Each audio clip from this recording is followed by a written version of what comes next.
You have found Authentic Business Adventures, a business program that brings you the struggle stories and triumph and successes of business owners across the land. Past episodes of the Authentic Business Adventures program can be found on the podcast link at drawincustomers.com. I should remind you that you are listening to 103.5 FM, WLSPLP, Sun Prairie, Wisconsin, and you're an awesome person for doing it. We are coming to you from the Sun Prairie Community Radio Studios, underwritten by Bank of Sun Prairie. My name is James Kateman, entrepreneur, author, speaker, and helpful coach to small business owners across the country. Today, we're welcoming / preparing to learn from John Fenley, the new owner of Murfie. John, how are you doing today? I'm doing fantastic. You know, I'm excited to have you in the studio here because you are becoming somewhat of a famous legend in Madison, I would say. I hope so. I hope to become a famous legend everywhere. That's everywhere you go. So, I heard of Murfie, I don't know, when they first started. Yeah, like 2010. Yeah, whatever. A long time ago. Yeah. And I was thinking, it was one of those businesses where I'm just like, I'm not so sure. But people around Madison were just jumping head over heels. I know the Chamber was just like throwing down rose petals and stuff like that, which I see a lot for software companies and stuff like this. Uh-huh. But I'm also the guy that thought that online shopping would just never take off. Yeah, it's a strange kind of business. There's like a loophole in copyright law. Not really a loophole, but sure. But like the first sale doctrine and fair use means that when you own a piece of media, a physical media that's been sold under copyright law, you control what happens to that copy as the new owner of it. Okay. So essentially, that kind of loophole means that the copyright owner doesn't control that copy anymore. All right. The copyright owner being the artist or the production company or whoever. Yeah, the manufacturer. Yeah, because they've embodied it in a physical item and then they've sold it off as an item, and now the new owner can control that copy. That's what you paid for. Yep, that's what you paid for. All right. So can you just, for the people that aren't familiar with Murfie, can you just lay down the premise of what it's for? What it does? So people have invested a lot of money in their music collections. Sure. Thousands of dollars. In some cases, many thousands of dollars. I would be afraid to add up on my end. Yeah. I mean, a new CD used to cost like $20. Yeah. Right? Mm-hmm. And the value of that physical media over time with different services, streaming services, Napster back in the day, right? You know, all those kinds of things. Oh, I love Napster. I used it. I didn't download anything illegally. You know, back in the day, before this was a realization that it wasn't free to copy music. Right. I used Napster. Sure. You know, that's how I got exposed to music. I couldn't afford music when I was when I was younger. I couldn't afford $20 for a brand new CD. So I used Napster, and then as I learned more about like what was appropriate and how copyright worked, I stopped using it. Sure. And I was trying to figure out something legal to do. Mm-hmm. So that's where that was the genesis of when I started thinking about copyright law. Sure. Was I wanted to make sure that I was doing things legally. Mm-hmm. Mm-hmm. So essentially what Murfie does and what Crossies had done, Crossies was the company that I started way too long ago. 2004 is when I started that. Wow. When I started thinking about this idea. We take physical media that somebody has purchased and now owns, and we hold it in the warehouse and give the owner remote access to it. Okay. It sounds kind of like, I mean, why would you go through all those steps? It's pretty easy to... No, I get it, because they're essentially sending you their I want to say album collection, but their CD collection, right? Yeah. And then you are essentially giving them access digitally through computers and phones and stuff like that. Yeah, but I mean, it's pretty easy nowadays to put a CD in your computer and rip it, and you can play it on your phone. Right. But the value add that I see from Murfie and what I was starting in Utah Crossies is you can have access to music that you didn't own before. All right. And you can have access to that music on all of your devices. So you can put a CD in your drive, in your computer, and rip it. Mm-hmm. But now you've got this file. Right. And the file is not necessarily available on your phone. Sure. It's not going to be available on all your computers. Right. It's not going to be available everywhere. Right. And I've experienced this myself with like Netflix. Okay. Right. I can have a DVD on the shelf next to me. Right. and the same movie is available on Netflix. And it's easier for me to play it on Netflix. I've actually had this situation where I want to watch a movie, right? The DVD is sitting on the shelf next to my TV. Right. And it's easier to play it on Netflix than it is to walk across the room. Oh, totally. And put the DVD in the drive, right? So it takes a couple minutes for a DVD just to figure out it's a DVD, and then you gotta sit through all the FBI stuff and the French FBI stuff. Yeah, and then the the like previews that are unskippable. Go to the menu or it says play. Yes. Oh. Yeah. So it's annoying. It's easier to watch something on Netflix. Sure. Even if you've got the DVD sitting in your hand. Absolutely. Yeah. Totally agree. So the idea behind this is you can rip a song on your computer really easily, but then you've got this file that's kind of inconvenient. It's not available on all your devices, and plus, you only have access to the music that you have physically in your hand. Sure. Right, or that you've had to rip. Right. So with Murfie, we do the ripping. Okay. We ensure that it's done correctly. We have it available in a variety of formats. And then it's available on all of your devices. All right. Right? It'll be available on your phone, on all your computers. You're not messing with files. It's streaming on demand, whatever quality you want. Right. And that makes it a lot easier, more convenient. Sure. More convenient than messing with files. Right. And trying to keep those synchronized between all your devices, especially if you've got a huge music collection of hundreds of gigabytes. Oh, just the time to rip alone, I would assume has value. Yeah. And then I think of people that are in the college-ish age, where every year they're moving. Yeah. And have to move that CD collection, and I swear to God, just the jewel cases that they use in typical CD, they might as well just make out of wet paper. It's like you drop those from 2 inches and they're shatter. They're shattering, or they're breaking that little tab so the hinge doesn't work anymore. Yeah. I don't know who made that design, but I'm not a fan. Yeah, they've definitely got a lifetime limit of how many times you can open them. Like a week. Terrible. Yeah, there's a reason why a lot of people have just like a booklet, one of those binders with all the CDs in a sleeve. Right. But anyway, so the idea is that it's going to be more convenient. Okay, so the idea is you have your album collection. Let's say you got 1,000 CDs, whatever. They send them to you. Yep. You rip them. And now they have access through a Murfie app or software, website, something like that, to access the music that they own, but they can access it from their phone, computer, whatever. Yes, exactly. Okay. Right now, since I barely started this, I've rebuilt the website from scratch in the last 2 months. Sure. It's up and running. There's streaming on the website. There's 1,600 albums that I've ripped so far in the last month. Sure. In FLAC and MP3. Okay. And there's album art. Kind of. Sure. You have to scan that in? I was able to save the album art, but I wasn't able to save all the FLAC files, so that's why I got to rip everything again.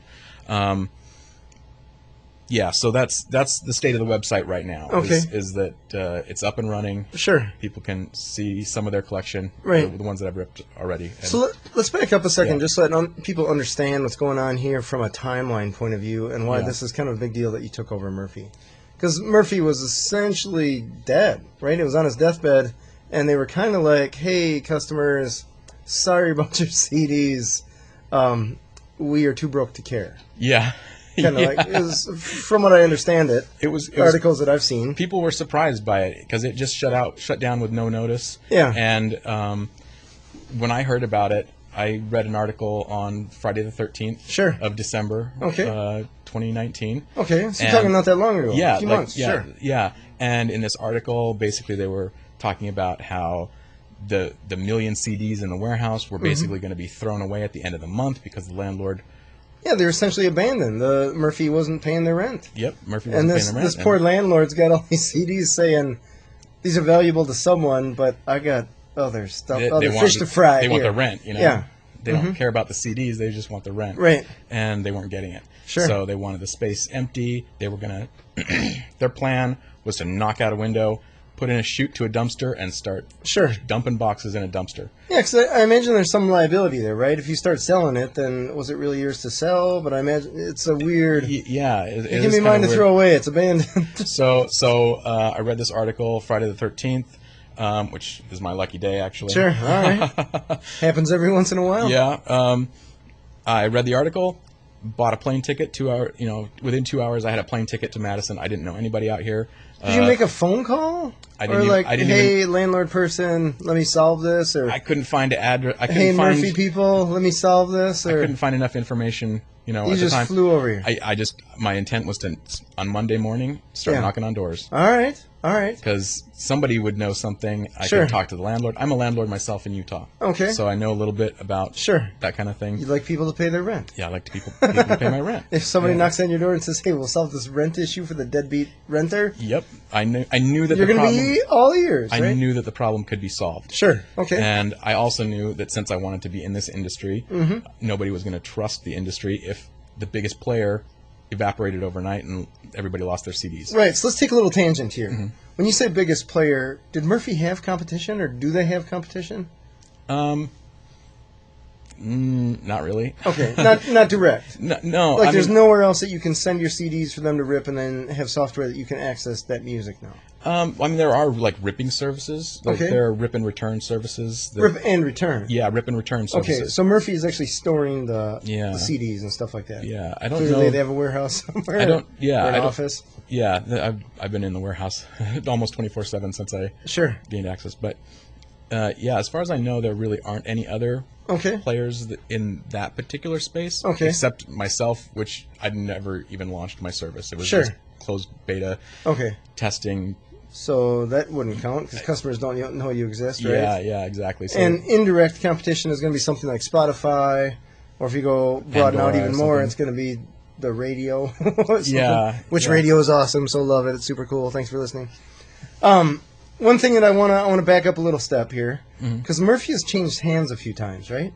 I'm not sure that kind of. Kind of, okay. Because I know of the people that started it, and I remember touring the place, and they had their little programmers and stuff like that around. Yeah. All I could think is, what are you doing? Like, once it's programmed, what do you need these 20 people here typing on keyboards for? But I don't understand the software world in that realm, so, well, apparently neither did they, based on the results. Anyways, I think it changed hands a few times. Tell me how... Like, what happened? Why did the previous owners, what happened from a financial point of view? Because I'm assuming it wasn't just bought by an investment company and they drowned it in a bunch of debt and closed it up like Toys R Us or something like that, right? Yeah, no. It was an actual, this service wasn't bringing in the cash that it should have. Yeah. Or that it was designed to, right? Yeah, Is that the idea? Yeah. So I'm not sure exactly how they got in this situation, but I know the original founders left at some point. Okay. They'd raised a lot of money and they'd built a lot of like most of the service, so it was functional and operating. And then at some point the original founders left. I don't know why or how. Take the money and run. Yeah, if you can, that's a good plan. If I had to guess, maybe I don't know. I really don't know what transpired along those lines. Sure. At some point, they acquired a bunch of debt. Okay. And Murfie acquired some debt, and the original stockholders, all the people that invested at the beginning, kind of got compressed down to a small amount of ownership. Okay. And the debt holders. That owned this debt were basically the major shareholders until the debt was paid off. Sure. Right?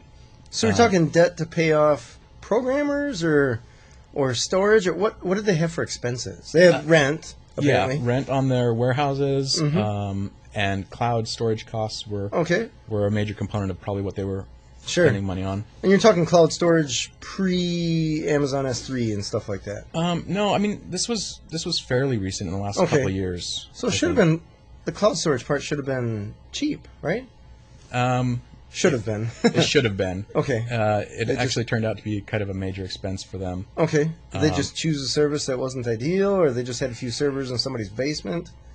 They were using, I think they switched services a couple times from what I can piece together. Okay. They were on AWS. Okay. And then they switched over to Google Cloud. Okay. And I'm not sure the details or the timelines on any of that stuff. All right. But apparently it was costing them a fair amount of money because they ran up this debt. Yeah. All right. Back in early 2019, they realized something was going on. Something's amiss.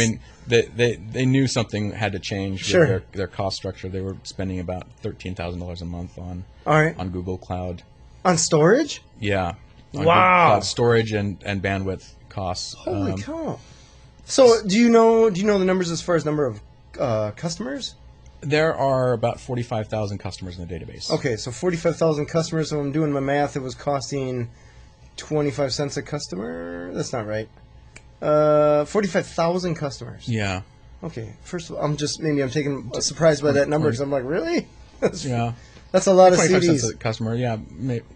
25 cents a customer a month for storage and access. Yeah. Okay. Well, that doesn't seem terrible. Well, okay. So a lot of those customers are like never logging in. Okay. Own like no disks. Sure. They're like, I mean, I think the majority of the customers don't actually own any disks. They maybe have a little bit of credit. Oh, gotcha. They're like free customers that like signed up and never. Right. So they're not necessarily paying the monthly nut. Yeah. Oh. Yeah. Okay. So well, that changes things. Yeah. So I think of the core users, there's maybe about 12,000. Okay. Well, now we're talking $1 a month or $1 plus. Yeah. And some of those have like one disk. All right. Right. That's like the. I love that disc. Right. So maybe they're not logging in all the time too, either. Just Peter Frampton. Yeah. Do you feel like we do? Yeah. So the distribution of users is highly skewed. Okay. There's a few users that heavily use the service. Sure. So back then, what were people paying a month to Murfie? I think they had a subscription service where it was like $99 a year, and then $99 a year. So we break that down per month, or like $150 a year for like extra unlimited or something. Okay, so we're talking $10-ish dollars. Yeah. Okay, like and $1-ish went to access, but then you still got overhead, interest payments, and all that jazz. Yeah. Rent. Yeah. all this kind of stuff. Okay, so I could see. Just back of the napkin, I guess, how problems could arise. Yeah, so they were kind of running into some issues. I don't know if they were ever cash flow positive. Ever? Ever.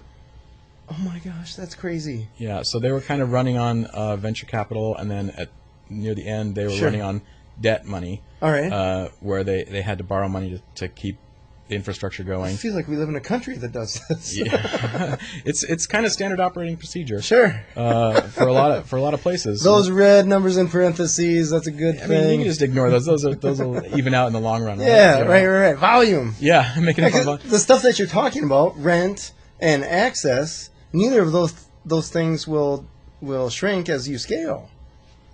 I mean, they could. I suppose a little bit, but not like a square foot is going to be a square foot, right? Yeah. I suppose you can hold a lot of CDs in a square foot. Yeah. But I mean, access, there has to come a point where Google's, or whatever storage you're using, is just like, this is the minimum that it can be for access. Yeah, I mean, so it could reduce per user. Sure. Like if multiple people have the same copy of some album or something, you don't necessarily need to store each copy. Gotcha. You can store one copy for everybody. Well, they're probably charging you more for access than for actual storage, right? Storage is pretty cheap. The storage was pretty expensive. They were storing a lot of data. Oh. They were storing a lot of data. Okay, unnecessarily so? I think so. Like multiple Hootie and the Blowfish albums or something? They were storing multiple copies of some albums, and they were storing both a WAV file and FLAC file. Okay. And what is a FLAC file? I'm sorry, I don't. FLAC is a lossless compression mechanism. So if you have the WAV file and you have the FLAC file, they're kind of redundant. You can generate the WAV file from the FLAC file. Okay. So are there players that only use FLAC? I mean, I think anything that plays FLAC will play MP3s as well. Okay, like I know of MP3 and WAV. Yeah. But FLAC, I'm just not tech savvy enough to know. Pretty much everything will play a FLAC file too. Gotcha. It's a lossless, free, open codec. Are they bigger from a file size standpoint? From a file stand, they're about 4 times as big as an MP3. 4 times. Okay. Yeah. But it is lossless. It is exactly what you'd get out of the CD player. Okay. If you had the CD in front of you. So you're talking 12 plus meg per song, average. It's about 300 megs per CD. Okay. Whereas fair. CD would be like 650 uncompressed. Right. You can basically cut it in half. Wow. All right. But that's substantial when you're talking thousands of CDs. Yeah, right? but where they were storing both, it was actually not half. It was like, they're storing the WAV and the FLAC, so they're up, at 900 megs per CD. Sure. In storage. Wow. So was there? I don't know if you've ever seen the original business plan, or it said we had to get to this threshold of consumers before this made sense. I never saw that. Okay. Basically what I know of it is what I've learned in the last month. Just from articles. From flying out here, from talking to people, and learning, piecing things together after the fact. So the beautiful part of this story, I should say it's beautiful to me because it's fun to watch, but it's also beautiful to me because I'm not a customer of theirs. Because if I was a customer of theirs, I'd say, no, this is not beautiful. This is the ugliest thing I've ever seen. Because essentially, customers got an email that said, hey, sorry about your discs. We're no longer in business. And if you want your discs back, they had to do something, right? Yeah, I think they had to. So this was after they shut down. Sure. MCRS, Murfie Customer Return Service, was a separate entity that kind of started up because Murfie was completely gone. So was this started by people that were customers of Murfie, or were it was Murfie owners? It was customers of Murfie. It was customers of Murfie that wanted their CDs back. We just want our CDs back. Yeah, so they kind of stepped in and were like, "Hey, can we get into the warehouse? Yeah, if we can maybe get in the warehouse. Hey, we can maybe get people's CDs back to them." Okay. So they kind of stepped in and kind of got some keys from somebody and put out some emails. Got the email list, sent out some emails. Got some people to pay some money into PayPal, and they started shipping CDs out. There were some issues with the money actually not getting out of PayPal into their hands. Because PayPal is PayPal? Yeah, so they didn't actually release the money at all. So they were kind of operating without any cash on hand and kind of out of... They started borrowing money too to kind of keep some of the infrastructure up. Because they had to keep the infrastructure up to keep the database available so that they could start returning CDs. Wow. And they couldn't. They weren't paying the rent on the warehouse. Oh, you're kidding! This new entity? They didn't have enough money really to. Oh my gosh! Can you imagine being a landlord? Yeah. It's like I broke a hole in my wall because I've been banging my head against it for the past 2 months. So at the end of December, they were kind of losing their patience. And they were like, okay, well, you got to get out by the end of the year. Otherwise, the landlord. The landlord, yeah. I mean, this wasn't a good situation for them. No. It wasn't a good situation for anybody. So there was an article, read the article, flew out here, and started knocking on doors. I did get a response back from the people that were running MCRS. Okay. And they were able to introduce me to basically everybody involved, the landlords, the debt holders, everybody. Oh, nice. Yeah. Okay. Yeah, so I was able to meet everybody within a couple of days of being out here. I basically had met everybody, got a good comprehensive view of the whole situation, and kind of had a plan of what I could do. How did the introduction go between you and these people? Because you had to call them up and say, hey, I read an article, I flew up from Utah, and I'm going to save this thing. Yeah. People be like, spam. Yeah, they don't know. They don't even, right? Yeah. How did you get open the door? I mean, I understand that you're a legitimate person because you're here in front of me, but how did you convince them to just even listen to you? I was here. You're physically here? Yeah, I came out here, and the first interaction was an email I sent to one of the email addresses, saying I'm going to be out here in Madison. Sure. And one of them was like, well, do you want to meet for coffee in the morning on Let's Monday? Check this out. Yeah. All right. So I met one of the main guys, and we started talking about stuff, and I built some trust. So once you got the story with him, then he probably helped introduce you. Yeah, he was kind of excited because this situation was, a train wreck. It was an insane train wreck. This is like how not to do business or how not to close your doors, right? It was, well, they didn't really have any other choice. They were out of money. So there's a point that I understand that, but there's also the month before where I feel like you could say, look, they knew right before. I'm assuming they knew, unless someone was just bouncing the checkbook saying, hey, did you guys know we're totally out of cash? All right. Well, it was a little bit of a surprise here. So I can kind of piece together the timeline for you. Okay. January 2019. Okay. They knew they were in trouble. Okay. Their expenses were pretty high.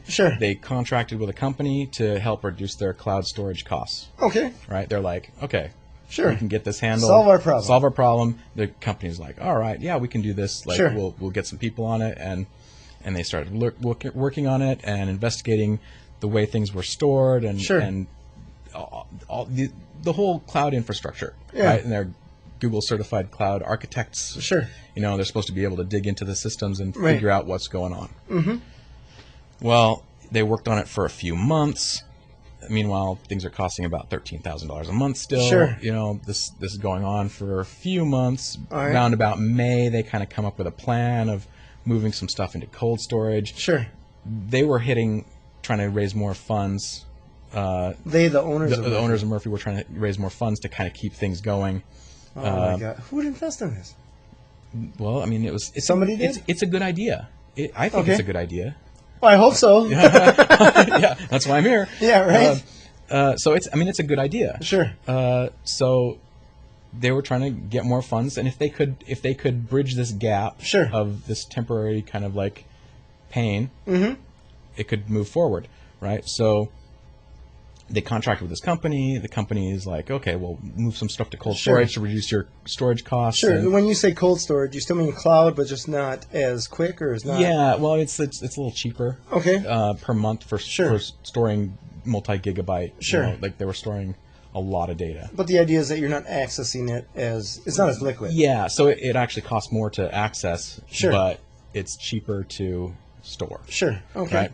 So around this time too, they were trying to hit, like, a lot of people weren't paying their subscriptions, right? Oh, like you had customers defaulting? They had customers that weren't paying their subscriptions, so they were trying to get people to pay their subscriptions. All right. And so they started hitting that pretty hard, like saying, "Hey, we need you to pay your subscription costs."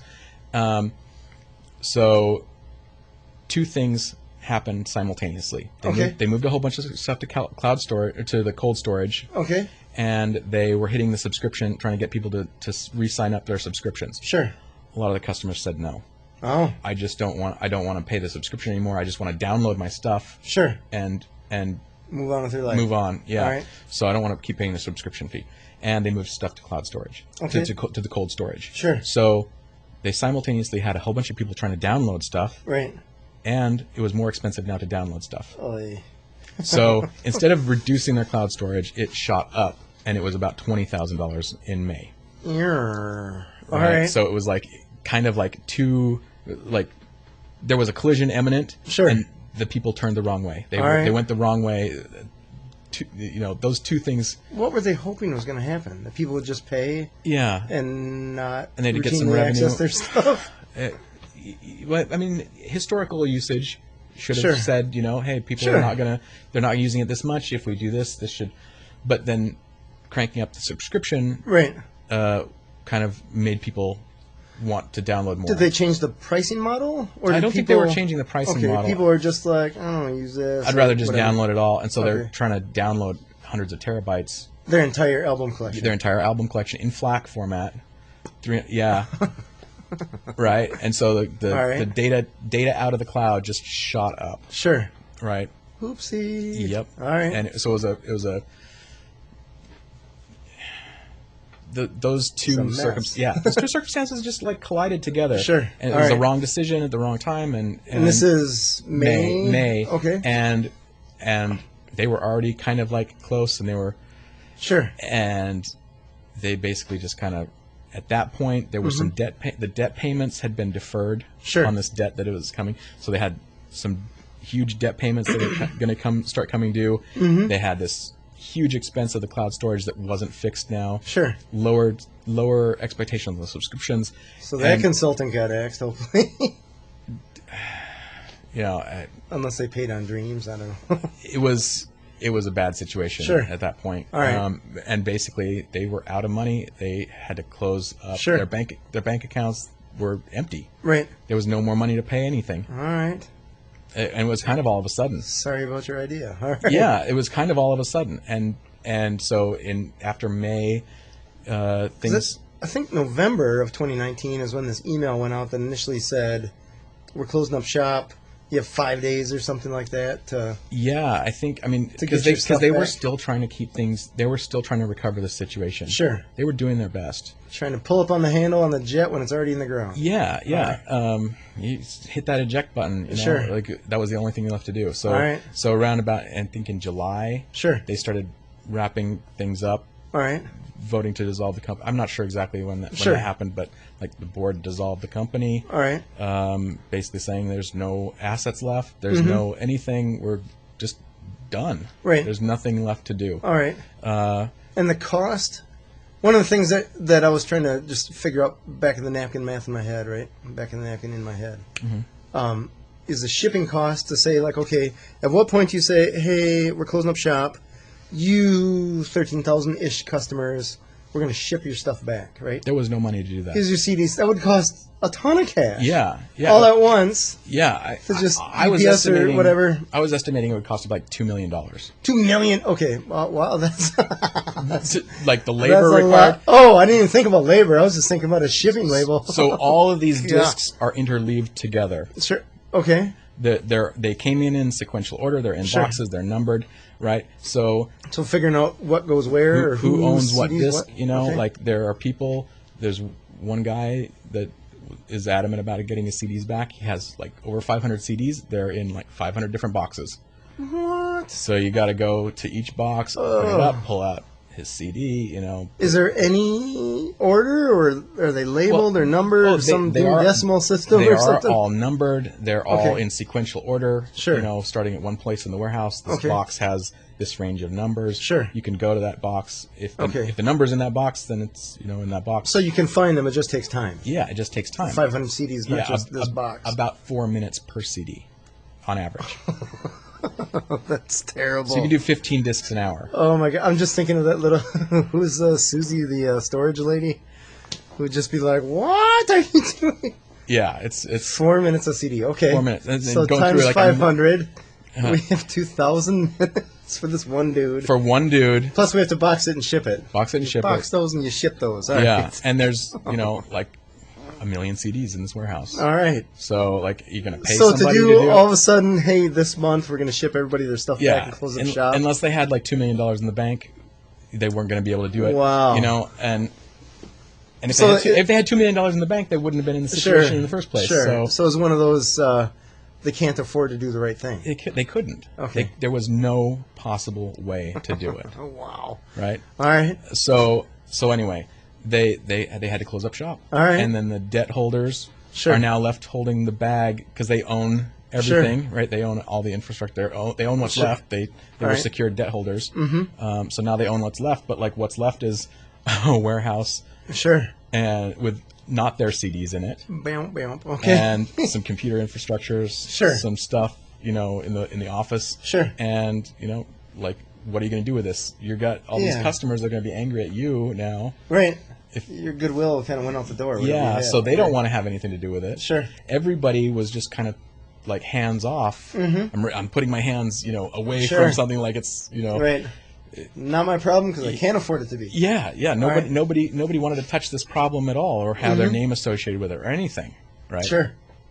So, that was the situation when I got out here. All right. Is that nobody wanted to... the landlords didn't even want to be part of this situation. Well, I bet not. If they start throwing discs in the trash... Sure, there's liability. They're going to have 45... potentially 45,000 people angry at them with lawsuits coming out of their ears, I can just imagine the lawsuit, I had a CD collection of 20 CDs and I want it back. I mean, even if it was I had 5,000 CDs, they're CDs. 5,000 CDs. I know that's a lot, but it's just there's bigger problems in the world, aren't there? There are bigger problems. I get it. It's one of those the judge is I went through law school and 20 years of representing for this. Well, it's a problem, and sure, I was pretty passionate about it too because I've actually been in the situation of having an asset kind of taken away from me because I didn't respond in time or the people in charge didn't kind of do the right thing. Yeah, I thought it was weird that they did this email and they gave them, I don't remember if it was 3 or 5 days. We'll have to look it up. But it wasn't a very long time. And email is kind of one of those, if it went in spam, you're just out of luck because you don't know. Yeah. And I don't know if on the app, I don't know what they had from a software point of view that could be a notification on there. I don't know what the app has but in it. It seems to me that just we're going to cry wolf, but we're going to cry wolf into our hands and hope nobody hears us. It wasn't crying wolf because there was a real wolf there. If you want your CDs back, just let us know in a minute. And then, oh, well, nobody said anything, so only a few people noticed, so let's close up shop and move on with their life. But it wasn't intentional like that. Sure, okay. They were trying. They were trying. The MCRS guys, they were trying to get the message out. The MCRS, I can see that, because they were essentially coming in as customers saying, we got to try to fix this. Yeah, and the old Murfie people too, like they had no ability to do anything. When you say old Murfie people, the previous management. Gotcha. Like they ran out of money. Sure. There was no money left. All right. They couldn't pay employees. They couldn't pay any services. They couldn't pay email providers. They couldn't pay anything. It was done. Sure. There was no company left. Screeching to a halt. All right. And it came all of a sudden. All right. There was very little warning. Sure. There was very little warning. All right. So now you come in here, and where are things at today? Today, this moment. Today, at this moment on St. Patrick's Day, we are up and running. Okay. The website. So you go to Murfie.com. It's not. There's no longer a screen that says we messed up. Well, kind of. Okay. I love it. Kind of, because I'm moving all the media to Arkansas. Okay. And I want people to know the physical media. The physical media. Okay. I'm moving all the media to Arkansas. Okay. I want people to know that it's happening. Sure. Because I don't want to try to hide. Right. Under the rug or anything. Sure. I want people to know that it's happening, so there's a big red banner on the site. If you want your media returned before we move to Arkansas, sure, you have to do this. Okay. Right? Is it, what is the do this? Is it pay shipping? Does it show up at this warehouse before the moving truck comes? Is it send a self-addressed stamped envelope? No, you have to sign in to the website and either reject the terms and demand your stuff back, or accept it. Brutal, right? Yeah, it's happening. Sure. Or accept the terms and select immediate return. Okay. That's it. That's it. Sure. If that doesn't happen, then I'm not going to see when I'm moving media that it needs to be returned. Okay. At that moment. At that moment. Sure. So it can still be returned later. Yeah. But that's post. Yeah, post move. I can get it to Arkansas. I can unload it all. I can sort through it all. Sure. Because there are some situations where the warehouse isn't quite organized as well as I was. Sure. I mean, it's going to happen. That's a lot of CDs. Right. There's a lot of CDs. At one point, there were a lot of hands in there. Yep. Sure. So not everything is exactly where it's supposed to be. It's very well organized. Sure. For the most part, everything is exactly where it's supposed to be. Okay. But there's a couple situations where it's not quite where it's supposed to be. It's maybe somewhere else. Gonna need more than 4 minutes. Okay. Yeah. Or I'm not going to be able to find it until I really sort through the warehouse. Sure. Okay. Right? But I needed to have a mechanism for people to like jump ahead in line and really say, hey, because there are some people that they're adamant on getting their CDs back before they move to Arkansas. They're like, if it moves to Arkansas, I'll never see it again. Sure. That's what they think. So are most of their customers Wisconsin based, or are they all over the world, or some country? Are. Yeah, there's customers all over the world. Okay. Would you say the greater volume is Midwest? I think so. I think there's more local customers. Okay. Just based on that's where their marketing. Yeah, that's where they're more. Sure. They were more famous here. Yeah, they made the noise. Yeah, they made more noise here. It was easier to get CDs into their doors. They were accepting people to bring them in, so people were bringing their CD collections. Oh, gotcha. Instead of shipping them. Sure, because I can only imagine if you're shipping 5,000 CDs. Yeah. Even if you're shipping them in. Yeah. That's a lot of jack. Yeah. All right. So anyway, it was more popular here, but the customers all over the world. Okay. So where were we? You're in the process of moving the CDs to Arkansas. So is that happening in a month, a week? Tomorrow? It's happening right now. Like I've already loaded 2 shelves into the shipping container. And as I'm loading the container, I'm basically locking the return status on a section of shelving. Okay. And then I can print out a list of all the CDs that need to be returned from that section of shelving. I pull all those CDs out, load all the boxes in the shipping container, and then I lock the next shelf. Gotcha. So right up until the last minute, people can still select that they want stuff returned. Okay. So but the stuff that's already in the shipping container, I'm not pulling it back out for anybody. Okay. It's just like, we don't need to mess this up. Yeah. So just out of curiosity, is this like a rental truck that you just drive to Arkansas, or is this in a shipping container that then some shipping company is hauling it? I'm still working out the logistics of that. Okay. There's a trucking company that will be taking 2 trucks. There's two shipping containers, 2 40-foot shipping containers that'll be fully loaded up to the max. There's that many CDs? Yeah. And I'm going to need to organize a crane to like lift shipping containers onto the trucks. Okay. Here in Fitchburg. You're talking downtown Madison. Fitchburg. Fitchburg. Yeah, but like I'll have to have a crane lift them onto the trucks. All right. The trucks will drive down over the weekend down to Arkansas, and I need to arrange a crane down in Arkansas to lift them off of the trucks. Huh. All right. But I bought 2 shipping containers to put the media in. So you own 2 40-foot shipping containers? 2 40-foot shipping containers. So are they just hanging outside the warehouse now? They're in the parking lot outside the building. So, okay. At this moment, if I was a Murfie customer, would I have digital access to my media? Yes, through the website. Okay. The website only. I haven't gotten the app working or Sonos working yet. Okay. There just hasn't been enough time to really dig into any of that stuff. Because you are the chief cook and bottle washer here. Yep, I do everything. I sweep the floors. Okay. So are you?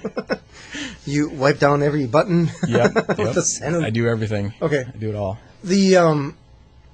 Okay, so I can access my media through a website. Yep. So if you log into the website, you can see the media that we've already ripped for you. Okay. And you can access it in MP3 or FLAC. So I can play it. So if I got Appetite for Destruction, yep, I can play Appetite for Destruction on my desktop through Murfie. And I've got a couple different playlist formats that you can download, like a SPIF, XPF, SF, or whatever, an M3U format playlists that you can play, open up in whatever media player you want. Sure. And have access to all your music. And are people must be paying a monthly nut then, or an annual nut? I haven't built that into the system yet. So you don't have any revenue currently? I have no revenue yet. Well, that's so. As a business coach, I'm going to recommend that you get some revenue coming in. Yeah. So, but I imagine now it'll come eventually. It's a fragile time to ask people for money. Well, I mean, not necessarily, but I'm going to honor all the credits that people had. So people had credit with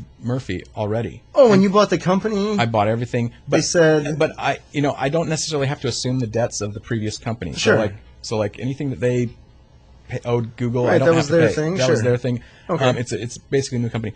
But it's in my best interest to treat those customers right. Sure. So I'm going to honor the credits for what they had in MCRS too. Whatever they paid to MCRS, I'm going to honor. Okay.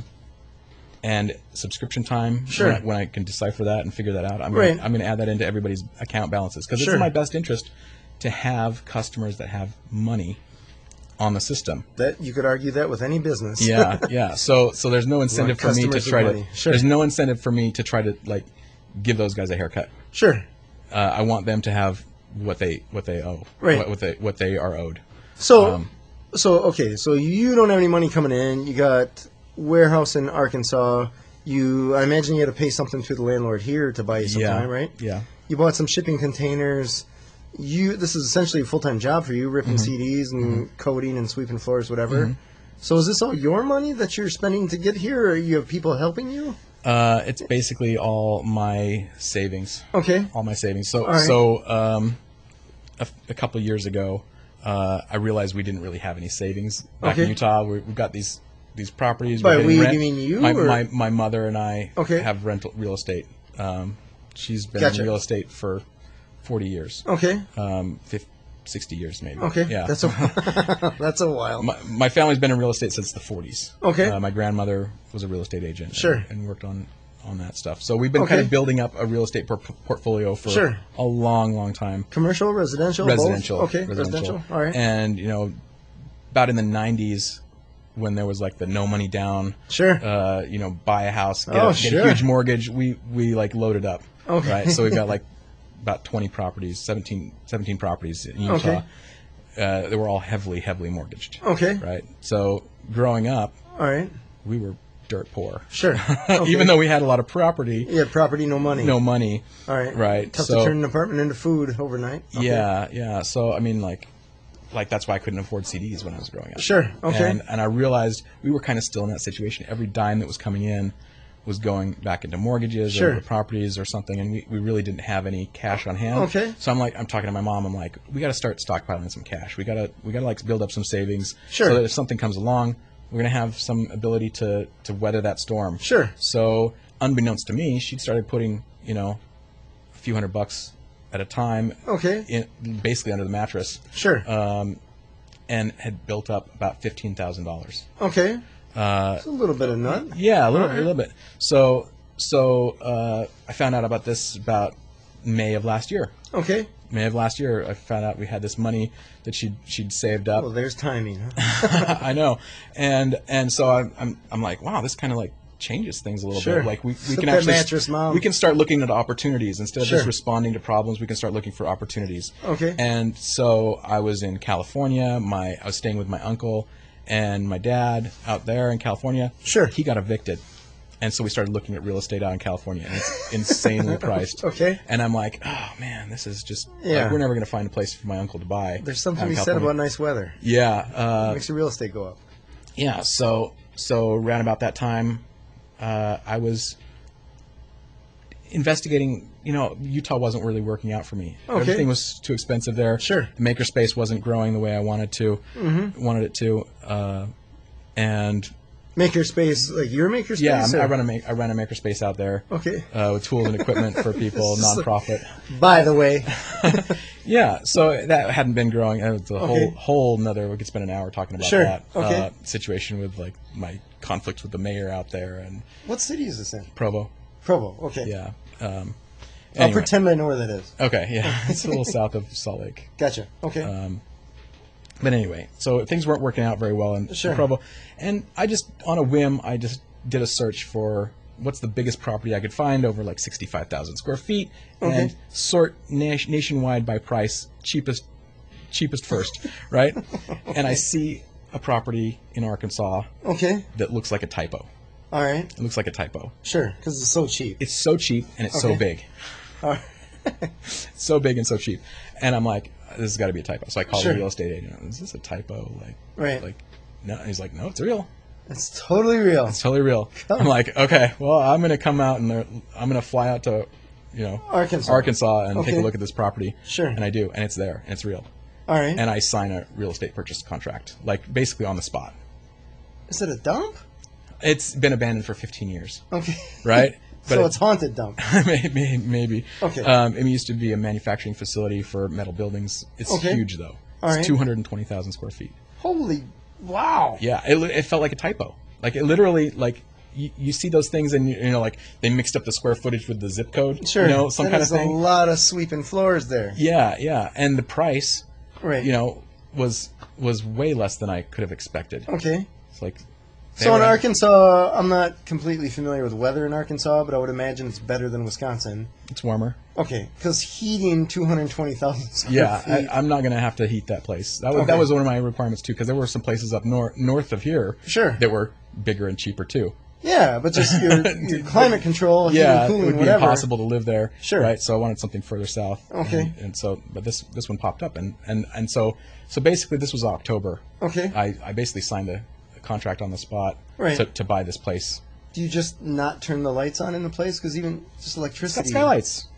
Okay. It's got skylights. Anyway. You don't work at night. Okay. Yeah.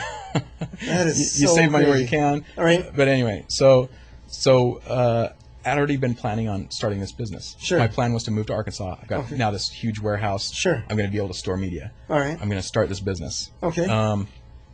When you're talking about Crossies, then. You're at Crossies. So pre-Murfie having a rough day. Pre-Murfie having a rough day. I'm going to start Crossies. I'm going to start Crossies. I'm going to do it. I went through Y Combinator Startup School last summer. Mm-hmm. I was gung ho about it. I just decided, I'm going to bite the bullet. Sure. The reason I hadn't launched is it had been a tech prototype, a tech demo. Yeah. Basically since 2006. Okay. That's a while. Okay. It's been on the back burner. Sure. Every once in a while I start working on it. Every once in a while I get fed up with it and kind of quit and move on to something else. All right. But in the back of my mind, it's always been a good idea. Sure. I've always got, I've had all this code that I've worked on for years. Okay. And it's still a good idea. Sure. So I'm going to bite the bullet. I'm going to launch it. All right. People are getting fed up with cloud services, streaming services, what they call fracturing. The market in cloud streaming is fracturing with too many streaming services, too many little bits of monthly payments, $5 here, $5 there, and all of a sudden you're paying $70 a month for your entertainment, which is way too much, right? So this model where you leverage the media that somebody already owns, to provide them their entertainment, Now, you're not talking about music exclusively, are you? No. No, you're talking about DVDs and stuff like that, or DVDs, Blu-rays and all that books. Books, video game cartridges. Wow. I'm talking about every piece of physical media that's ever been bought or sold. Okay. All right. I'm just trying to work out the logistics of the book thing. Yeah, I built a book scanner. Okay. At one point, years ago, I built a book scanner to do a test and bought software to do optical character recognition on the books and and scan some books into the system to try to. All right. I was trying to flesh out all the different ways that this thing could work over a long period of time. So I've got a lot of stuff on, Sure. But I never had any venture capital money. Right. I never had any customers demanding things work. Right. So it was kind of always on the back burner. It was always on the back burner. Sure. It's pesky customers. Yeah. Everything's so much easier when you don't have any customers. Sure. Everything but paying bills. Yeah, everything but paying bills. Yeah, if it weren't for the paying bills, it'd be great to run a business. Sure, this would be so easy. Yeah. Great to run. Yeah. So I decided to launch it. I'm buying this warehouse. Right. And then I read about Murfie. All right. And I'm like, hold on a second. You bought the warehouse pre-purchasing Murfie. Yeah. Okay. I had already signed the purchase contract back in, this was October. I still had never heard of Murfie. So your intention... Well, I'd heard of Murfie, but I didn't know that they were in trouble. So your intention when you bought this warehouse was to start Crossies, which is essentially like a Murfie Plus or something like that, because it does beyond just music. Yeah. To start this Murfie Plus, but at that point, you had no customers. No customers. And it wasn't released to the world or anything like that. You're just not launched. It's going to be awesome. It's going to be Trust awesome. me, we have a warehouse. Well, no, I mean, I built a lot of infrastructure. Sure. Okay. All the code. Software infrastructure. Sure. So I built a lot of that. I had a lot of code to do different things. Sure. It wasn't quite production ready. Okay. That's why I didn't ever launch. Sure. But my intent was to go back through the code, rewrite a bunch of it, get it production ready, and launch it. At some point, maybe this year. So then you see Murphy's. I see Murfie having a rough day, and you're like, and hey, my plans instantly change. Sure. Right. I fly out here, figure everything out. Right. And it's a burning ship, but it's still a ship. It's a ship. Sure. Right. And it's some buckets of water. And the thing is, if it goes down, nobody's ever going to trust me. Sure. Right. That is the big point there. Right. If Murfie goes away completely and just dies. Right. And everybody's going to look at me and like, why would I ever trust you when Murfie couldn't do it? Look what you did. Yeah. Sure. So I had to do something from that perspective. All right. And the perspective of I'd lost assets. I didn't want to see people lose their assets. Sure. Okay. Just from a empathy standpoint. Sure. I didn't want to see that happen to people. Okay. And I knew that I could solve the problem. Sure. All right. So I come out here, and the first major roadblock is I could solve the problem. I can get the shipping containers. I can get the media down to Arkansas. Mm-hmm. But do I have the authority to do that? I don't know. Neither did I. Yeah, right. Neither did anybody. You got to ask and get some keys. Who do I have to ask? Do I have to ask each and every customer? Sure. How do I do that? All right. There's no possible way for me to ask each and every customer. What if the customer says no? Sure. There's no way to do this. Right. Essentially, I have no authority. If I get my shipping containers, get access to the warehouse somewhere, I'm essentially just a robber, going in and taking people's media out of where they're at and hauling them away to who knows where. I suppose, yeah. It depends on what the laws are in regards to abandoned property. Well, yeah, but I have no more right than anybody else. Sure. Right? Sure. Any random Joe off the street could do the same thing. Could tell the landlord, I'll give you $1 million. Yeah. Like there's no kind of like chain of custody, chain of command, like a legal authority to like do what I'm thinking about doing. Sure. And so this solution kind of arises that the company Murfie has to come back to life and sell itself to me. All right. Completely. Sure. Right? That's the only solution, because Murfie already had the right to store everybody's media. Okay. If I become Murfie, then I have now the right to store everybody's media. Sure. That's the only way to move forward. So I proposed this to the people behind the scenes. They're like, it's impossible. And I'm like, well, it's the only way that... You came there with a checkbook, and I so they're like, well, it's amazing how problems kind of evaporate when you're prepared to write a check. Sure. And I had cash. Right. If it's a problem you can solve with money, it's not necessarily a problem. It's not a problem anymore. And so because I had that savings, because you know, because I told my mom Sure. we need to have some savings. Right. We had the savings available. Right. And I was able to write those checks. And we made the impossible happen. All right. All right. So is your mom cool with this? She supports me. Okay. She supports me. She doesn't necessarily understand everything that I'm doing. Sure. But she understands the real estate side of it, and she's handling all that in Utah. Gotcha. And she's been funneling money into my checkbook to solve these problems. Gotcha. All right. And we haven't made a dime yet. Sure. So at what point does that start? When does the revenue start kicking in? I'm not sure. You have a goal? It's hard to make a goal when I still don't know how many paying customers they're going to be. Sure. I still don't know how. I would argue that the sooner you ask, the more there will be. Otherwise, people will assume it's still abandoned. Well, because they know that you can't live on hopes and dreams in your mom's checkbook forever. Yeah, right? Yeah. So my goal. I mean, I've made pricing very apparent on the website, and as soon as I get that stuff, written, as soon as I write the code to start charging people money, then I will. Okay. So that is in the works, but I've been more focused on actually just getting the website up first. Gotcha. Okay. Yeah. So do you have other coders that are helping you, or it's all you on this? It's basically all me. It's all you. Okay. I've been trying to work with a couple people, but none of it has actually generated any code yet that I can use. Gotcha. All right. I am going to remind people that you're listening to 103.5 FM, WLSPLP, Sun Prairie, Wisconsin. We have John in the studio today. My name is James, and we're chatting. John is the new owner of Murfie, and he's telling us about his battle. I guess just screaming in there, resurrecting Murfie. It had to come back to life. Sure. So did the original people that started Murfie, have you been in contact with them? Did they reach out to you and say, hey, thanks? Because I imagine their reputation is a little tarnished, even though they may or may not have something to do with it. I still have not met or talked to any of the original people. Okay. I don't know if it matters or not. I mean, I've heard of them. I've seen some videos that they're in, and you know, they seem like okay people. Like they didn't cause any of this. Okay. You know, I mean, they were in the.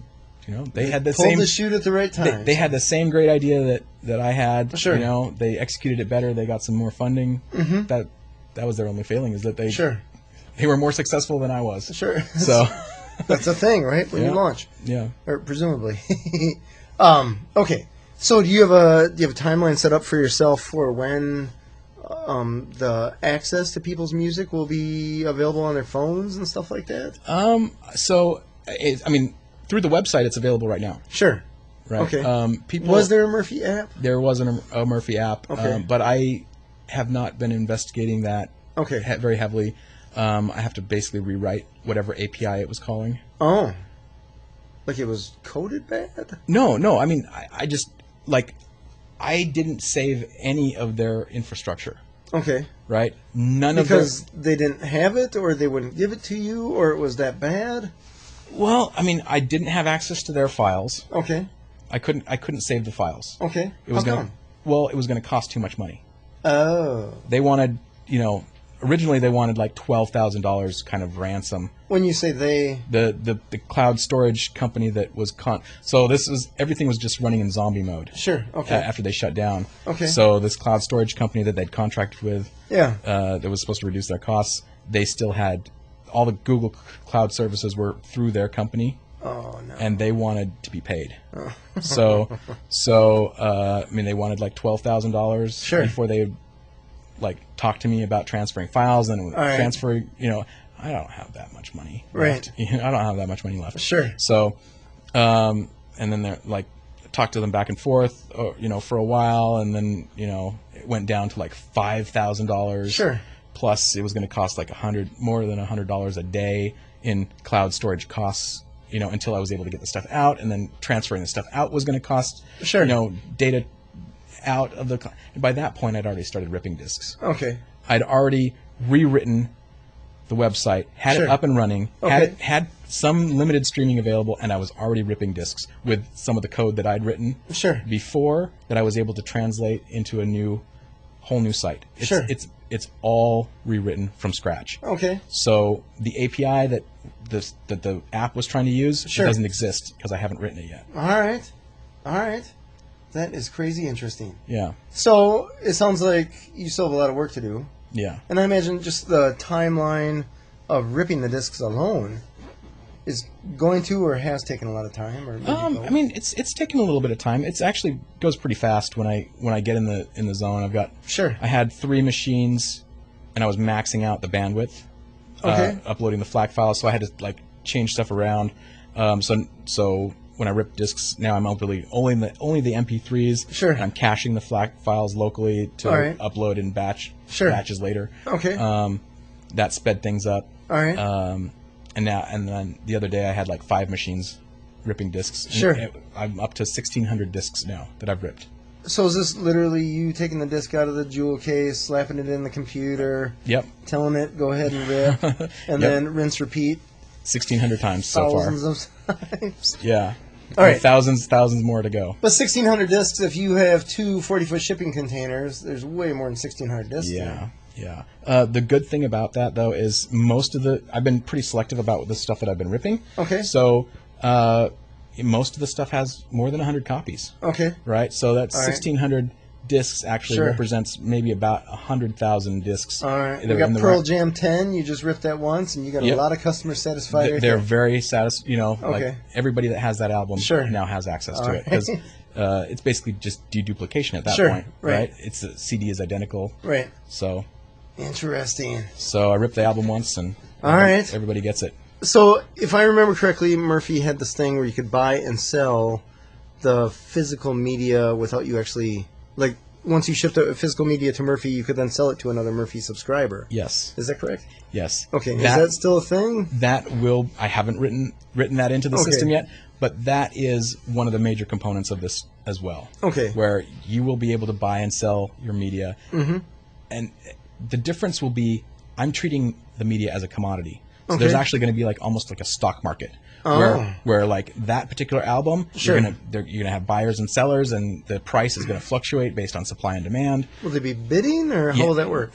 Basically, just like a stock market, limit and market orders. Okay. So you can put in a limit order, whatever price you want to either buy or sell a particular album. Sure. And if that order is on the books, then somebody else can come along and fill that order. Sure. Either buying or selling into that order. All right. So you say you want, man, I can't even think, Live. Everybody seems to have this album by the band Live, but I can't think of the name of the album. Somebody says, hey, I'm willing to sell this for whatever. Yeah. $6. Yep. And then someone will say, I'm willing to buy that for $6. Yep. Okay. And then I'm matchmaking between a buyer and a seller. Sure. And the money transfers and item transfers, but nothing actually shifts in the warehouse. It's just a database. Sure. Change. Who owns it in the database? Are you taking a cut of that transaction? I will be taking a cut. Finally, a revenue model. Okay. Yeah. So my plan was to take 3% of that. Okay. And then 3%. Man, I would up that. Well, I mean, so here's Murphy did a lot of things differently than I was going to do. Sure. Murphy was charging, I think, 35%. Okay. Okay. Well, I guess on a $6 album, you're still only talking $2, right? Yeah, but the difference is pretty substantial. The difference is I want liquidity. Okay. My goal is to provide liquidity to the album sales market. Okay. Or media sales market. Right now, if you want to buy a used CD, you got to. I mean, if you go to, I don't even know if they still exist, like a used CD store, you go there, you buy it. It's almost like retail price. But if you take a CD in there to sell, what are you getting? Like 25 cents? $1? Yeah, maybe a smile. Yeah. Like if you're selling your media, you're getting like nothing for it, right? But they're selling it for, almost retail price. Right. So there is a market there, and there's that difference there between what you can sell media for and what you're actually getting as somebody selling your media. Right.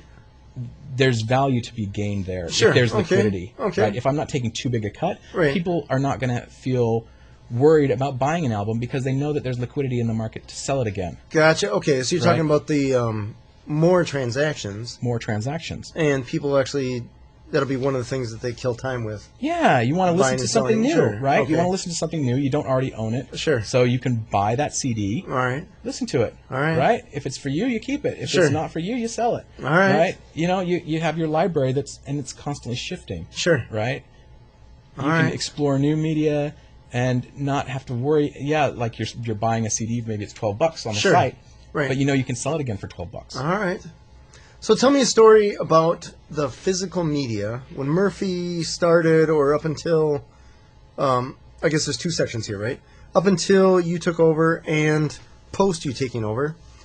When somebody first signed up with Murfie, at some point they were going to get their CDs back, right? Whether they pass away and their spouse now wants to get their CDs back or whatever, at some point those CDs are going to have to be shipped back. Was that built into the initial price, or is that assumed to be that price for shipping back was just going to be absorbed over the course of time with monthly payments or whatever? So they did have a return policy. Okay. So if you wanted your stuff returned within, I think, 30 days or something, you could do it for free. Okay. But for free? I think so. I'm not sure. Like, I don't remember exactly what their policies were. I never used their service. Sure. I knew. Well, okay. So let's talk about now. When somebody, whether an existing client or a new client, sends their album collection to you, and at one point they're just like, "Hey, I want it back because I'm moving to Guam and they don't have internet there or whatever." How do you pay for that? Do they pay you, or is that just absorbed in the monthly cost that it's? So my goal is to make the service so good that nobody ever wants their media back. Okay. Ever. Okay. I'm going to store it until copyright expires. Okay. Is that 70 years? Mm-hmm. Okay. Or 72, something like that? Yeah, that is the goal. Or 72 plus lifetime of the artist, right? So I don't know how long. Whatever it is, whatever copyright is, sure. I'm going to store that media at least until copyright expires. Okay. That is the goal, to make the service so good, so easy to use, sure. that handling a physical disc just is so much of a pain in the butt, sure. that nobody wants to do it. All right. Right? It's so much easier to just stream it. Sure. That there's no reason to ever want your physical media back. All right. So we talked about some of your competition, the Spotifys of the world and the radio, Super Awesome Radio. How will you compete with them? I'm going to take down Netflix. Take down Netflix? Yeah. How? This service is going to be better. Okay. And cheaper. Okay. Than anything that any streaming service can compete with. Could you offer the variety? Yeah. More variety. Much more variety. Anything that's ever been sold on physical media will be available. Okay. With no changing catalog. If it's been available on physical media, sure, and you own it, in your collection. Okay, but that's a huge caveat there, because now I have to own thousands of movies, right? If you want to watch thousands of different movies, sure. So that's from a variety standpoint. If I only have 100 movies, well, you could sell something you don't want to watch, and then use that money to buy something you do want to watch. Oh, you could. Okay, you could buy and sell movies. Okay, interesting. You can leverage the value of the media that you already own. Sure. All right. So that's interesting. And this will go for all kinds of different media. Yeah. Movies, albums, all that kind of stuff. Books, everything. All right. And so I actually imagine that the majority of users will never actually send me money. Oh, physically money, or just at all? At all. They will send me a bunch of media. Yeah. And then they'll sell it on the site. Okay. And they will never have a payment method with me. How will you make money?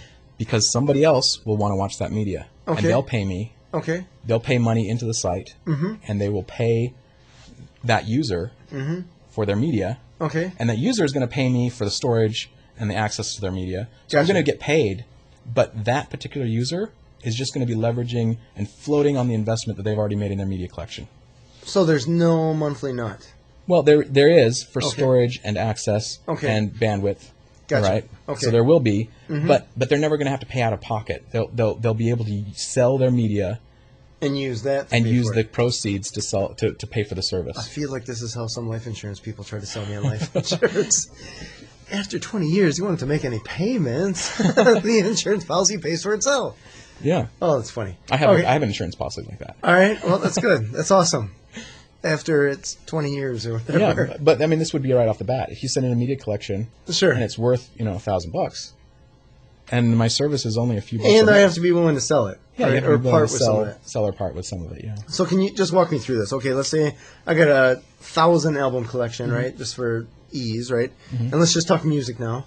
Okay. That's for ease. Yeah. So I get 1,000 CDs. I send them to you, and I say, "Hey, Murphy, rip these for me." Yep. Right. So you rip 1,000 CDs. At this point, I've not paid you any money. Correct. Okay. So, I would charge. So right off the bat, I would charge basically $1,000 against your account. 1,000. So $1,000 saying that I owe you. Yes. Okay. Yes. So. So no money has changed hands. No money has changed hands. But I now owe you $1,000. Because you sent me 1,000 CDs, and I did the work of digitizing them and adding them to your account. Right. I'm going to put a debit against your account for $1,000. So now I have, let's say, some Nickelback album. Yep. Right. I'm just trying to pick one of these albums that everybody has, right? So. Does everybody have Nickelback? I don't know. I mean, it's they must be famous. I don't know. Okay, so anyways, I want to sell this Nickelback album, so I'm going to sell it. Let's say the market for a Nickelback album is $5. Yeah. Right. So that $5 somebody pays. Yep. That then goes against the $1,000. Yeah. So now I owe you, air quote, $995. Yep. Okay. So now I have some Bruce Springsteen live rare thing, and that's going for $65. So $65 then goes against that, whatever. So until I sell enough albums to whittle that $1,000 down to zero, I still technically owe you money. Yeah. So now let's just say that I'm down to $500, right? I've sold some albums, it's all good, and I owe you $500. But now I'm like, you know what? I'm done playing this game. I want out. I owe you $500. Yep. Who pays for the shipping back to me? You would. I have paid for the shipping. Yeah. Plus handling. Gotcha. Plus, shipping and handling. Okay. Plus so the $500 you still owe. Okay. So it's a little bit of a pain to get released from there. So as long as you're willing to play the game, it's fine. Yeah. Okay. Yeah, and I figure people will eventually pay because I have their media. Sure. So I'm not worried. I'm not so worried about actually getting money out of people's hands right now. Gotcha. Okay. Right. It's kind of a long-term game. Sure. I'm in this for the long term. 70 years at least. Sure. And over that period of time, right, somebody will pay for those CDs. Sure. Can you tell me? Well, that's fair, right? Because that's a lot of CDs. For whatever you paid for Murphy, you could just sell them as is, right? Well, probably come out ahead. Well, yeah, but I mean, right now they're owned by people. Sure. Right, the customers. Right. But if they don't ever want the CDs back and the storage fees just kind of keep building up, you know, eventually they'll get sold to cover the storage fees. Have you had anybody say, whatever you have of mine, just keep it? I'm just releasing myself of that headache? That's been such a weird thing. It's been such a weird thing. I've had a couple people that have been. I mean, so the amount of money that I'm charging for storage is really low. I'm really trying to scale it and be fair to people that have just a few discs. Sure. So if you have like 5 discs, it's going to be 5 cents a month for storage. Okay. Right? I mean, that's like that costs you more in credit card transaction fees than it does in... Exactly. But see, since I'm not actually trying to get a credit card transaction, right, I'm just kind of debiting somebody's account for that 5 cents. Gotcha. I'm not really trying to collect the 5 cents. Okay. Right? It can build up to the point, I'm not going to let people go negative. So eventually those 5 CDs will get paid for. Sure. Right? I figure that eventually that 5 cents will be real. Gotcha. I'm going to treat it as real, so eventually that 5 cents will be real. Those are IOUs, as good as cash, right? They're as good as cash. I figure they're backed by media, actually. Sure. Okay. I'm basically a secured creditor on that 5 cents. All right. I've got 5 CDs. It's just instead of a gold block, you got a CD. Yeah. Sure. So I'm a secured creditor, essentially, with whatever I extend, however much credit I extend to people. All right. So I feel like I'm in a good situation there. What has been the response from the existing Murphy customers? Okay, so, back to what you were saying. Have people said, just keep those CDs? Sure. That's been the weirdest thing, because there have been people that with like 5 CDs, they're like, I can't pay the storage fee. Of 5 cents a month? Yeah. I just gotta get away from the storage fee. Don't just keep my CDs. I don't want to pay the storage fee. All right. I'm like, it's 5 cents a month. Sure. Like when the market gets going, you sell one of those CDs, it'll pay for your service for the next 5 years. Sure. Right. And the worst that can happen is I take your CDs. Sure. Right. They're just washing their hands of the headache. Yeah. And so that was one customer. Then another customer had 30 CDs. Okay. right? It's a little bit more. Who are these people that only have 30 CDs? Well, I mean, 30 CDs with the service. I'm sure they have. Oh, gotcha. Okay. You know, right? They only have 30. Like, are you 20? But they have 30 CDs in their account. Sure. Right? And they're like, don't talk to me. Don't talk to me. I don't want to hear anything. I thought Murphy was dead, and good riddance. Oh, right? wow. And was this many customers said this? Or was just one dude? Well, this is like one anecdote of one customer. Sure. But he's got 30 CDs in the account. And I'm like, I mean, I don't want his CDs. Sure. I want him to be a customer. I want him to be happy. Sure. I'm trying to, I'm trying to do the right thing. Right. And they got a bad taste in their mouth. I get it. Yeah. So and so I'm like, oh, I mean, okay. He's like, donate them to charity. You know, like, I'm like, okay, all right. Sure. And then this next one, over 200 CDs, which it's like $1,000 worth of CDs. Yeah. In my opinion. Sure. Right. He doesn't want to have anything to do with them. He just doesn't want to hear about Murphy anymore. Sure. He doesn't want to have anything to do with it. He doesn't want communication. Okay. Like, unsubscribe. Yeah. All right. I mean, I would consider that irrational behavior because I see that as $1,000 sitting on the ground. Sure. And he doesn't want to pick it up. All right. Well, some people it hurts their back, right? Yeah, maybe. Right. So I mean, it's hard to hear that kind of feedback that somebody would rather leave $1,000 sitting on the ground than even try the service that I'm trying to build. Sure. Right. I mean. So what is the customer acquisition cost of that customer? Right. Right. We get a lot of people that just fear change. Yeah. Right. And the boat's been kind of rocked a little from the past couple months. You could argue that the old Murphy didn't exactly go about it the most customer-centric way. Yeah. Right? So a lot of people have bad taste in their mouth, so it's going to take... I guess I see it one of two ways, right? Either it's an existing client, so you're thinking, hey, it'll be easy to convert them, right? Because it's a small shift. They already know what the service is. Right. But versus a new customer that didn't really have the bad taste in their mouth, now you're having to come from a pretty extreme negative where they thought all was lost, and then this nonprofit comes up and says, not all is lost. And then you're like, nothing is lost. Yeah. You're like, wait. Which is it? My inbox is full. Yeah. Right? Yeah. So I get it. It could be too much headache. Yeah, you could argue it's not rational, but we're in the Midwest. Yeah. I don't know. People, they're not necessarily the most rational people. Because change I don't even know where these people... It could be somewhere in the country. Sure, wherever. Right? But I mean, a lot of people just fear change. Yeah. Whether that is an improvement or not really doesn't matter. Just the fact that it's taken away from their complacency, or they're going about their everyday life one day at a time, and anytime that you try to introduce something outside of that, you got to work really hard, hard. Yeah. Yeah. So I get it. I'm not saying it's okay or that it's right or that the decision that they made is correct, but I understand that.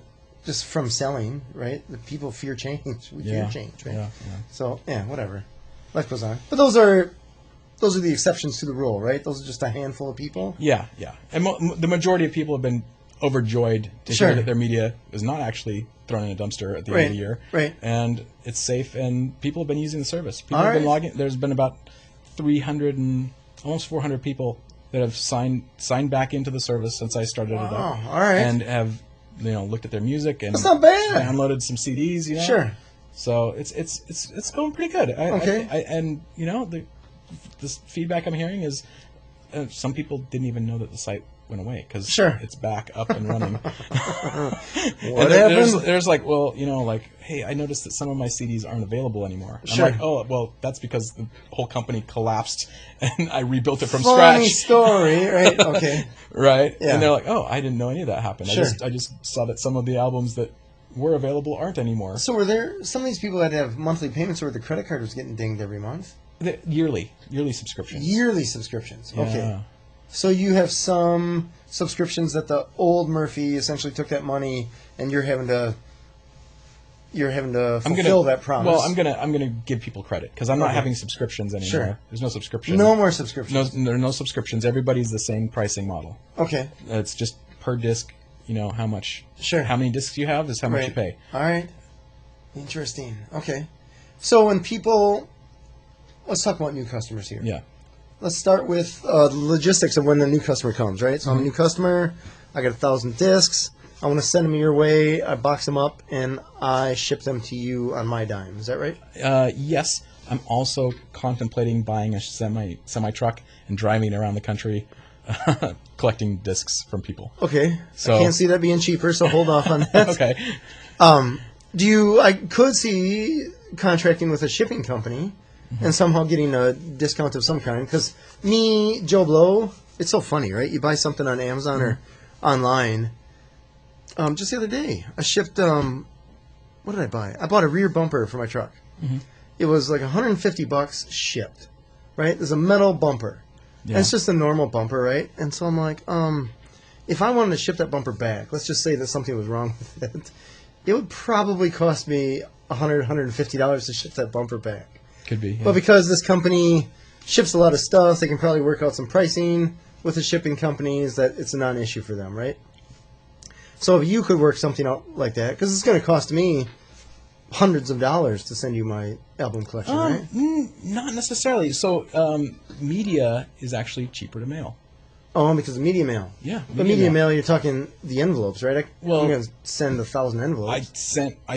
So a whole box with like 400 CDs in it, a giant box, 2 feet long. Yeah.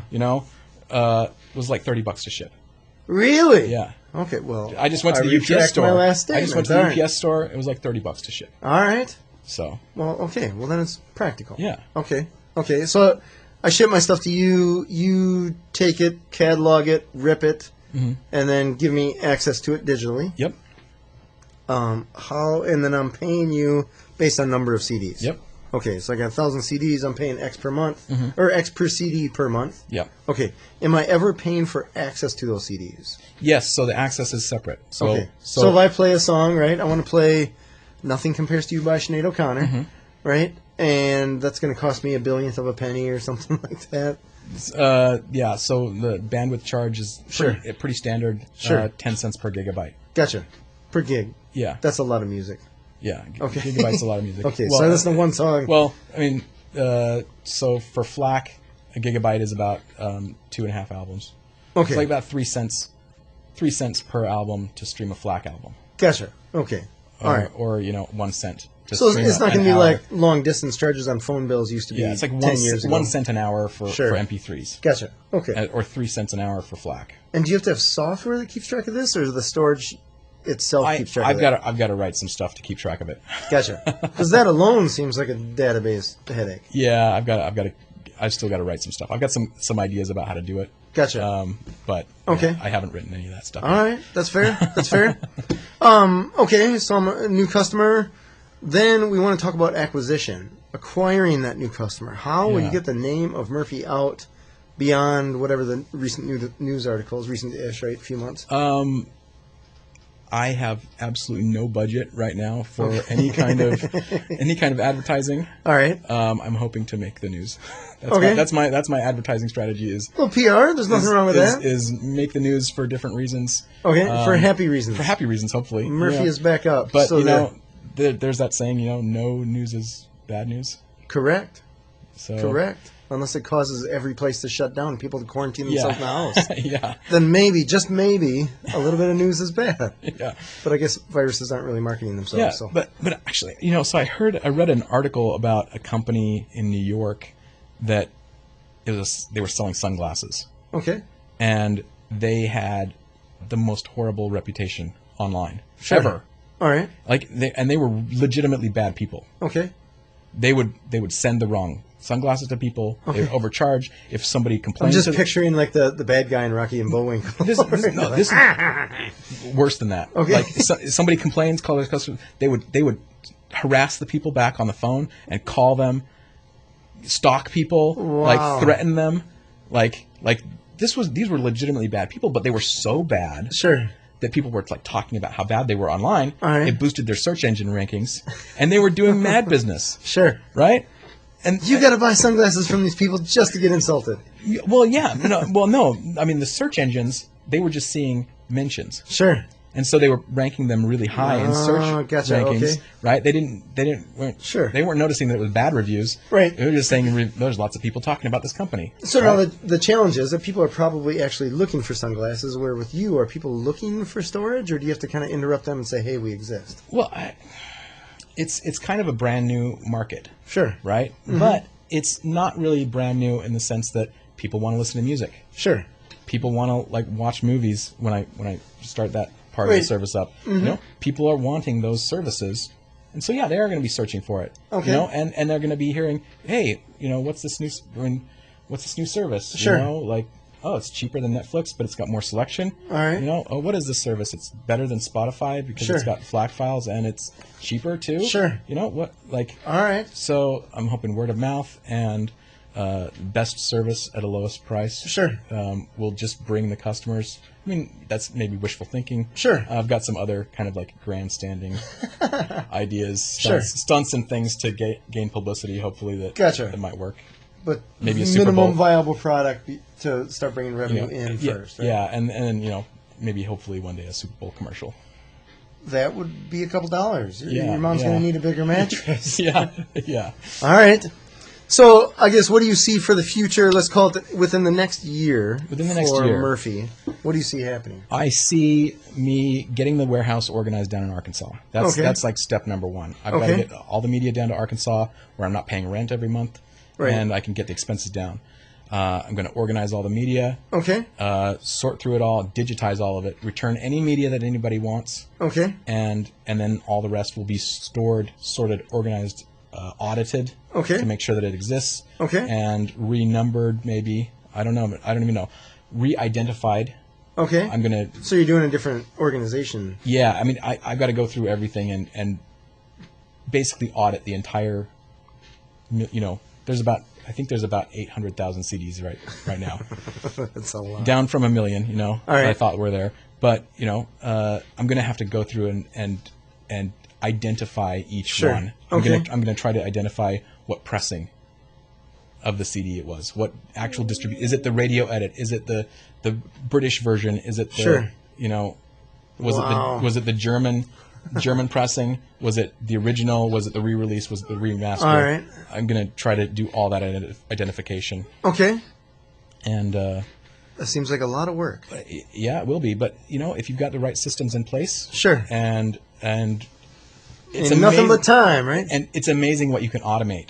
Okay. Right? So if I've got a system where all I do is I put the disk in a drive, scan the barcode, take the disk out of the drive, put it on a scanner, scan the barcode again to scan, and then that data goes into a system that's maybe doing some automated image classification, some comparison of the WAV file that's coming out, different things like that. If I can automate all those things, then the amount of work is the physical amount of work. Sure. All the computing work can happen. Right. There's an unlimited amount of stuff that I can do behind the scenes. All right. From those simple actions. Sure. All right. So there's opportunity there. Take some time. All right. So within the next year is the idea that you'll be up and running. Stuff will be ripped. I'll get the app working. I'll get Sonos working. I'll get everything that people wanted from the service will be there. Hopefully. Gotcha. I'll be rescanning all the album art, re-ripping all the discs. All right. At that point, within a year, will you have revenue coming in? I hope so. Okay. I sure hope so. All right. And I will. Okay. I'll be. I like that better. Yes, I will. Hope is not a plan. Yeah. Okay. All right. I like that. Yeah. That's cool. So, and then 2 years from now, displace Netflix and Disney Plus and all those services. All right.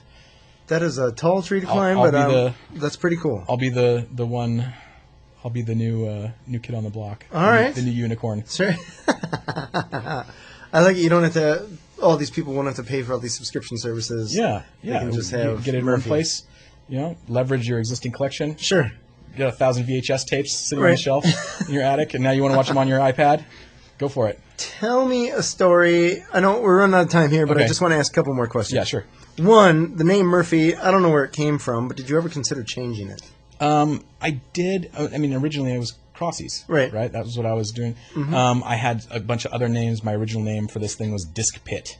Okay. Like I imagined like a trading floor. Oh, gotcha. Where people were like in the stock market, in the trading pit saying buy sound like a dumpster to me. Yeah. Like and then like Velkive and like I had like all these Archive X and I played around with lots of names. Okay. And eventually I realized, like, the name isn't necessarily what's most important about it. I didn't know if there's a negative reputation with Murfie that would be tough to get away from. So I'm actually hoping that that negativity related to it is not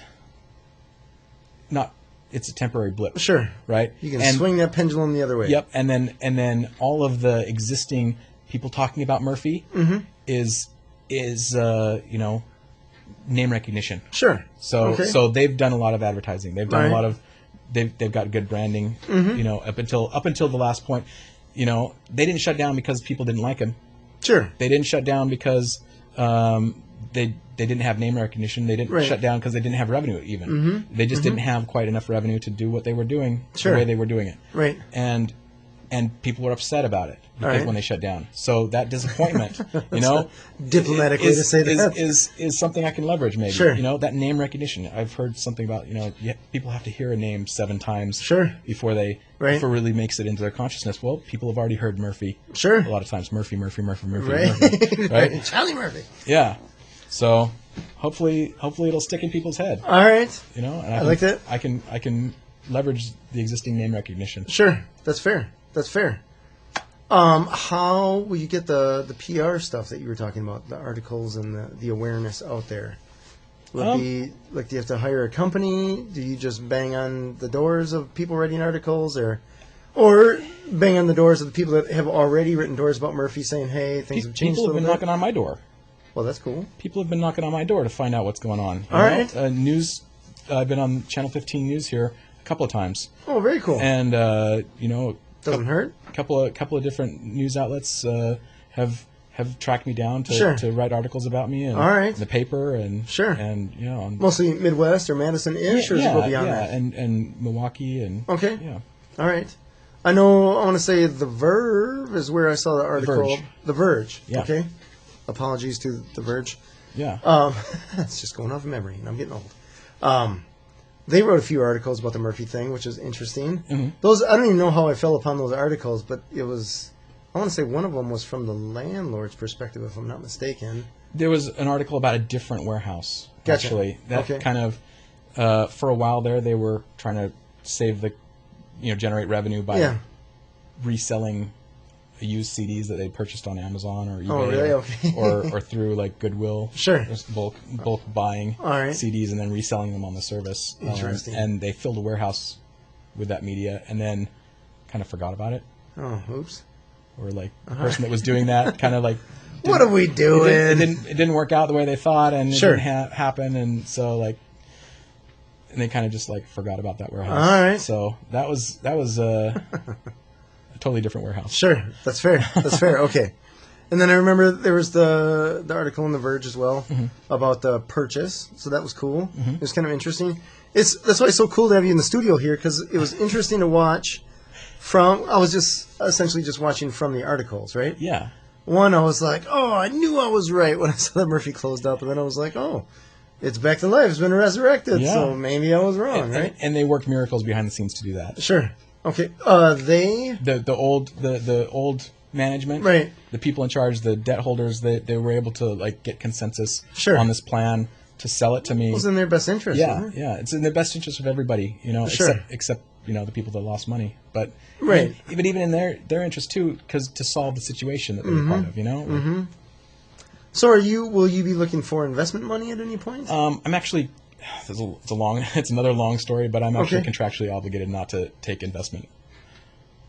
From the purchase? No, from your mom? From a previous deal that I made with a company called VidAngel. They got sued by Disney and lost $62 million for copyright infringement. All right. They were, it's like I said, it's a long story. Sure. But I sold them a patent. Okay. And part of the deal was I get a perpetual license back on the patent. Okay. But nobody's allowed to buy my company. I'm not allowed to get investment money in Crossies. Oh. What about in Murphy? Well, Murphy is owned by Crossies now. Gotcha. Okay. So. You can start an LLC pretty cheap, right? Yeah, but the LLC wouldn't have access to the patent. Okay. All right. So. All right. Interesting. Yeah. Fun times. Yeah. This is a long story, though. But yeah. There's so much more. For another time. Yeah. Awesome. Well, John, thank you so much for being in the studio. This has been cool. It's been fantastic. Are you cool? So, Glad to be here. So we're live at this moment now, and I imagine as a lot of other people listen to this, we will no longer be live, right? Even though it sounds pure. This is Monday, March 17th of 2020 that we're recording this. So it'll be interesting to see or listen to this in a few months and see where you're at, right? Yeah. Just go to the website. The website, just remind people how to spell Murfie, because... Murfie. There you go, because a little different, right? Murfie.com. Murfie.com. Awesome. So, are you cool sticking around for a little bit, just play a couple songs? Sure. This part, the rest of the world won't hear because copyright. Yeah. But if you're listening live, you are lucky. So, you can hear it, right? So... This has been Authentic Business Adventures, the business program that brings you the struggle stories and triumphant successes of business owners across the land, coming to you from the Sun Prairie Community Studios, underwritten by Bank of Sun Prairie. If you're listening to this on the web, please like, subscribe, and share. My name is James Kademan, and Authentic Business Adventures is brought to you by Calls on Call, offering call answering and receptionist services for small businesses across the country, on the web at callsoncall.com. As well as Draw In Customers Business Coaching, offering business coaching services for entrepreneurs in all stages of their business, on the web at drawincustomers.com. And, of course, The Bold Business Book, a book for the entrepreneur and all of us, available on Amazon and wherever fine books are sold. We'd like to thank you, our wonderful listeners, as well as our wonderful guest, John Fenley, the new owner of Murfie, which is pretty cool, right? Thanks for being on the show, John. Thank you very much. And just remind us of the website. Murfie.com. Murfie.com. Perfect. I love it. Find us airing on 103.5 Wednesdays at 1 p.m. and Sundays at 2 p.m., as well as at sunprairiemediacenter.com. Past episodes can be found morning, noon, and night at the podcast link.